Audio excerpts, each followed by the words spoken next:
This interview is brought to you by Dead Man WORX Tattoos and Body Piercing in Chilliwack, British Columbia, Canada. Make sure you give the dead man a jingle dingle the next time you want a skin doodled in. Hello world, welcome to the Fonz's office. Today I am here with a super special guest. She is a Canadian mixed martial artist. She fights out of Lethbridge, Alberta, Canada. Her name is Shannon Clark. Ladies and gentlemen, this here, Miss MMA Barbie, Shannon Clark. How are you doing today, Shannon? Good. How are you? I'm doing very well, thank you. In fact, I'm doing super. So you are at home today. You have a home office that you work out of, and you've made some time to have an interview here at the Fonz's office. Is that fairly accurate? Yeah, that is. Excellent. I hope I don't get you in trouble for taking a moment away from your duties. I won't keep you long, but I definitely appreciate you making the time for me here. Oh, thank you. Thank you. So, as I mentioned in the intro, you're a Canadian mixed martial artist. You fight out of Lethbridge, Alberta, Canada. Tell me a little bit about what got you into mixed martial arts. I did it when I played soccer at the university. I tried it out, just the regular kickboxing classes. I did it to keep in shape on my off seasons. And then when my university career finished with soccer, I decided to train more. And then my competitive side kind of kicked in. It was like, well, let's just try one fight and see if this is all worth it, or if I'm just a regular kickboxer, and went from there. Things progressed and you found that you are more than just a regular kickboxer. Yeah, I guess so. Yeah, well, I would say right now, according to Tapology, you're the #1 ranked female in Canada at 125 pounds. And I believe you're the #2 ranked female fighter in Canada, pound for pound. So I would say that definitely says that you're a little bit more than just your average kickboxer. Well, thank you. You're very welcome. So Shannon, you train out of Lethbridge, Alberta, Canada, and you train under coach Joel Odorski. I'm very familiar with Joel in the sense that I sponsored a fighter named Josh McKenzie, and Joel, his last fight was a victory over the guy I sponsored. So I'm very familiar with him. Can you tell me a little bit how your relationship began as coach and student, and what meshes between you that makes you two really gel well as coach and student? Yeah, we actually go way back. When I was in high school, we took a trip to Europe, and him and his wife were actually my chaperone. So he was the one that would always, if we did anything bad, not saying we did, but not saying we didn't, he was the one that looked after us. And then flash forward, I don't know, 10 years or so. I see him training, he sees me, and we kind of just one day we're in a group where we were just training, and then we talked about the old times, and then we just, our schedule at that time lined up where we could both train, and then our work ethic was basically the exact same, so we kept sticking it out and continued to train together. That's very nice. It's awesome when a coach-student relationship can gel that well. You guys are able to mesh your schedules together as well, so that you get some training in. You do a lot of your training out of Lethbridge, Alberta, but you do go elsewhere as well now that you're stepping up a notch, to so to speak, into the future of your career, which we'll get into in a little bit. Tell me a little bit with Joel. You got to see him a little bit as a fighter, and now also as a coach. What is a little bit of difference between that you notice with him? Is that prying a little too much into the relationship, or can you tell me a little bit of difference between the coach Joel as opposed to the fighter Joel? I only know him as the fighter Joel, right? So. Yeah, no, and you know what, this might be because he's developed so much in this sport. but I would say his IQ has definitely improved since him being a fighter, and now him on the sideline watching everything. He's definitely developed a lot more of what not only I should do as a fighter, but as fighters, what he sees, what just overall performance, what he believes is important. Maybe back then he didn't find as important was what he does now. But no, his IQ has grown a lot. Awesome. Well, I appreciate you allowing me a little bit of insight into the coaching aspect of him as well, because like I say, I know him as a fighter, as an undefeated fighter, as a fighter who beat one of my guys, and I still hold high respect for him, even more so because, I'm really rooting for my guy to win, and he showed me that he beat my guy, and that earns that respect from me as well. So I appreciate that you allowed that little bit of insight to him as well. Yeah, no, he's actually a really good guy. He's put a lot of time and effort into me, and yeah, I'm very thankful to have him as my coach. Awesome. That's super awesome. Can you talk a little bit about some of the other places where you have trained, and maybe some of the people that you trained with that helped to push you as a fighter? So I went to the MMA lab in Phoenix. I've trained with their UFC girl, Casey, and a bunch of their guys. I just don't remember their names. Who's in the UFC, Bellator. I went to their fighter training sessions, and then I've also done their jiu-jitsu and kickboxing classes. Went to Calgary this past fight camp. The pros and past girls, I've trained with them, which is Melissa Croden, Maria's there. I want to make my way up to Edmonton to train with Jackie McLean. Yeah. I've gone to other gyms around Lethbridge. It's just nice to get a different perspective. They're not, when you're used to CMC, everyone has not exactly the same style, but somewhat of a style that you can tell is definitely CMC versus other gyms. So I've gone to PFA and O2 and just gone to like the way they roll and train, which is just different, definitely. Excellent. Excellent. Yeah, it's very nice to be able to incorporate all of that into your own training style. Yes. You mentioned Jackie McLean. That was your pro debut. Yeah. You won that victory by stoppage, and now you're mentioning about wanting to train with her. Isn't that a super cool thing about mixed martial arts? Yes, actually, even in some amateur ones, there's a girl I fought. She was my second amateur fight. She's now moved in Ontario, and I still talk to her. She's getting married soon. Yes, Hart. And she's getting married soon, but she's talked to me about basically the home life of MMA and has reached out about having babies while training, and always has supported me for all my fights, wishes me good luck, stuff like that. If she ever came back, I'd love to train with her.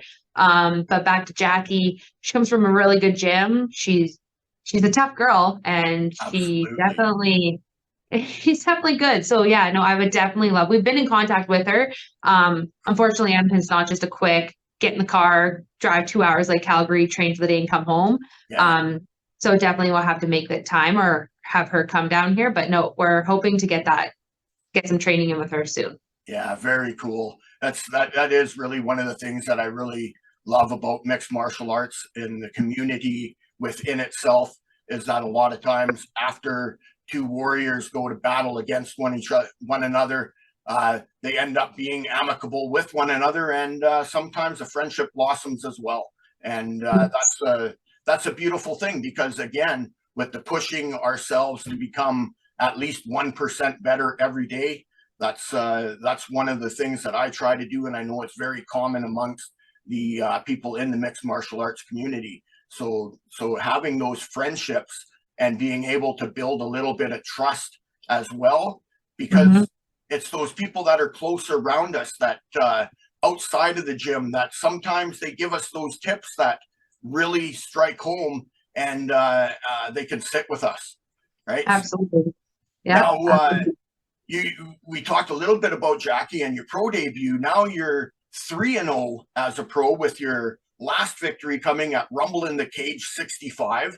It was a first round stoppage over Tanya Nijar.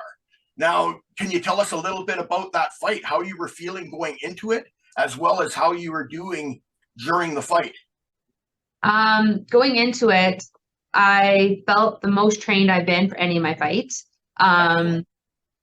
This time, that fight camp, we diversified a lot more with who I was training with, partners. I feel like we adapted a lot more to the higher end kind of camps, where it would be, okay, well, on this day you're training with smaller size guys. This day you're doing the bigger size guys. This day you're doing, like, it's a lot more scheduled. Whereas in the past camps, it was like, no, let's go to this class. Let's do this. Let's do that. You know what? This time works, whatever we can get. Whereas this time it was more, no, this day is short, the smaller guys, this day is more of a stand-up beating. This is more, like, it was just way more scheduled. And then we brought the Croz's Past girls in a few times. So I got to go with them. That's when we went up to Calgary. No, it was just a lot more scheduled. So it definitely felt more diversified, as in kind of, I don't think I was going to expect to see anything I haven't seen throughout all of the people that I trained with for that fight camp. So that was very positive. And then during the fight, let's be honest, every time I look across the cage, everyone always looks so much scarier than me. So I'm like, shit, I don't look scary at all. I'm doing, like, smiling, and I'm just like, just be serious. That's what I always think of. Walk out with a serious face, goal one. But during the fight, no, I felt that as soon as I was able to get my hands on her, she was not as, well, which, I mean, is common sense because she fights at 125, but she's just not as strong and as big as the guys I was used to. So I was like, no, okay, I have my strength. I'm used to bigger guys, so no, we're good here. Yeah, definitely. She is a very feisty fighter, and you get exactly what you just said. You managed to get your hands on her, and then you got your control, and you ended up finishing the fight. Ultimately, that performance may have been what boosted you into your current contract. You want to say congratulations to you. You've signed with Invicta FC. How did that all fall into place?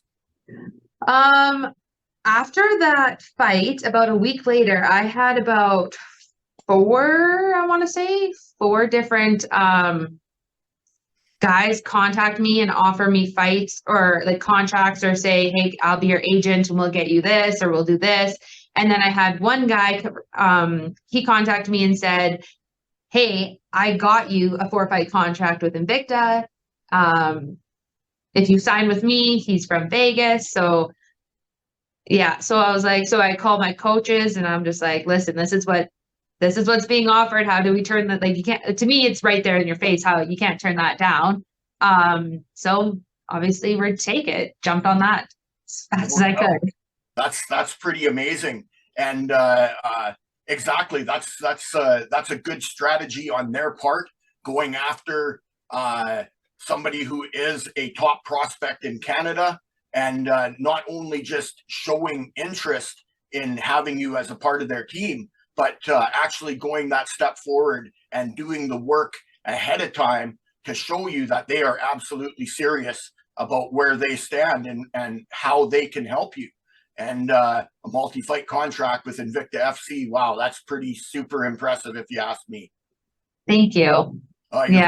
You're very welcome, and good work on their behalf as well. I appreciate that.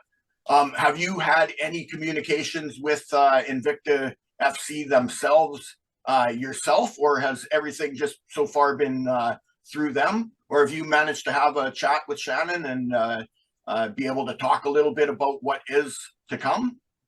No, she sends emails to my manager, and then he'll, like, screenshot them and send them to me and stuff, but everything's been through him, which is great, because I don't know if I'd be at that time, especially. I was so busy. I was like, I need the home life. Please just deal with everything for me. So no, everything's been through him. We're supposed to be in contact this week or at least next week, and we'll have a potential, well, right now we have potential date, but a confirmed date and person we're fighting. So Excellent. yeah. Very nice. Very nice. And how does your family feel about this? They got to be as excited as you are, aren't they? Yes, they're definitely excited. My husband first was take the contract. We'll worry about when you're fighting next Yeah. afterwards, because of course I need to be a wife and a mom. But at first he's like, well, take it, because then at least you're locked in and then we can discuss everything after that. Yeah. So no, he was super excited. My dad, well, my mom and dad, but more my dad, he's very excited. He likes to talk to me or talk about me a lot to his friends. But when the contract comes in with an actual fight, he's going to get real scared. Let's be honest. No more Canadian fighting, right? So you're fighting everyone else in the world now. So That's right. competition's going to be a lot harder. Absolutely. And Invicta FC definitely has that competition there for you to be able to test yourself at that highest level. So Exactly. amazing. They're doing a phenomenal job over there. I do want to just point out one thing with Invicta FC.